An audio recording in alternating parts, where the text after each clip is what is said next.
ନମସ୍କାର ସମସ୍ତଙ୍କୁ। ଆଜି ଆମେ କଥା ହେବା ଏକ ଏମିତି ବିଷୟ ଉପରେ ଯାହା ଜୀବନରେ ପ୍ରତ୍ୟେକ ଅନ୍ଧକାର ମୁହୂର୍ତ୍ତରେ ଆଲୋକ ଜଳାଇ ଦିଏ। ନିରାଶରେ ଆଶା, ଅନ୍ଧକାରରେ ଆଲୋକ ଖୋଜିବା। ଜୀବନରେ ନିରାଶ ଆସିବା ସ୍ୱାଭାବିକ, କିନ୍ତୁ ଯଦି ମନରେ ଭଗବାନ ଉପରେ ଆଶା ରହେ, ତେବେ ଅନ୍ଧକାର ମଧ୍ୟରୁ ମଧ୍ୟ ଆମେ ଆଲୋକ ଖୋଜିପାରୁ। ଶ୍ରୀକୃଷ୍ଣ ଭଗବତ ଗୀତାରେ କହିଥିଲେ, ଯୋଗକ୍ଷେମଂ ବହାମ୍ୟହଂ, ଅର୍ଥ ମୋ ଭକ୍ତ ଯୋଗ ଓ କ୍ଷେମକୁ ମୁଁ ନିଜେ ରକ୍ଷା କରେ। ଆଶା ରଖିବା ମାନେ ଭଗବାନ ଉପରେ ଭରସା ରଖିବା। ଆଶା ହେଉଛି ଆତ୍ମାର ଶକ୍ତି। ଆଶା ହେଉଛି ଭଗବାନଙ୍କ ସହିତ ଆମର ସମ୍ପର୍କ। ଏହି ଛୋଟିଆ ଭିଡ଼ିଓ କାହାଣୀରୁ ଆମେ ଜାଣିବା। ଗୋଟେ ଛୋଟ ଗାଁରେ ଥିଲେ ଜଣେ ଯୁବତୀ ମୀରା। ସେ ଅତ୍ୟନ୍ତ ଭକ୍ତିଶୀଳ। ଭଗବାନ ଶ୍ରୀକୃଷ୍ଣଙ୍କୁ ଦିନରାତି ସ୍ମରଣ କରୁଥିଲେ।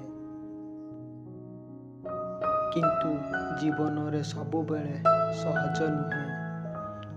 ସେତେବେଳେ ତାଙ୍କ ପିତା ଚାଲିଗଲେ।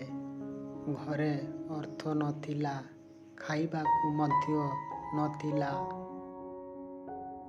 ଗାଁର ଲୋକ କହୁଥିଲେ, ମୀରା, ତମ ଭଗବାନ କେଉଁଠି? କାହିଁକି ସେ ସାହାଯ୍ୟ କରୁନାହାନ୍ତି? ମୀରା ହସି କହିଲେ, ସେ ମୋ ସହିତ ଅଛନ୍ତି। ମୋ ଦେହରେ ନୁହେଁ, ମନରେ ଅଛନ୍ତି। ଗୋଟେ ଦିନ ଦୁର୍ଭିକ୍ଷ ଆସିଲା। ସମସ୍ତ ଘର ଭୁଷୁଡ଼ିଗଲା।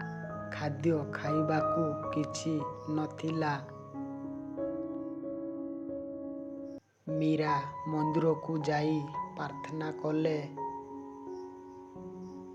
ହେ ନାଥ, ମୋ ଗାଁର ଲୋକମାନେ କିଛି ବି ଖାଇ ନାହାନ୍ତି। ଆମକୁ ଆଶା ଦିଅ। ସେ ମନ୍ଦିରରୁ ଫେରୁଥିଲେ। ଦେଖିଲେ ଗୋଟିଏ ବଡ଼ ଗାଡ଼ି ଆଗକୁ ଆସୁଛି। ତାହାରେ ଖାଦ୍ୟ ଓ ଜଳ ଥିଲା। ଏକ ଅଜଣା ବ୍ୟକ୍ତି କହିଲେ, ଦିନେ ଗୋଟେ ସନ୍ଧ୍ୟା ସ୍ୱପ୍ନ ଦେଖିଲି। ଶ୍ରୀକୃଷ୍ଣ ମୋତେ କହିଲେ ଏହି ଗାଁକୁ ଖାଦ୍ୟ ଦିଅ। ମୀରା ନିର୍ମଳ ହସି କହିଲେ, ଦେଖ ମୋ ନାଥ ମୋ ଆଶାକୁ ବଞ୍ଚାଇଲେ। ସେହିଦିନୁ ଗାଁର ଲୋକମାନେ ବୁଝିଲେ, ନିରାଶ ଆଶା ରଖିଲେ ଭଗବାନ ନିଜେ ଆସନ୍ତି ସାହାଯ୍ୟ କରିବାକୁ।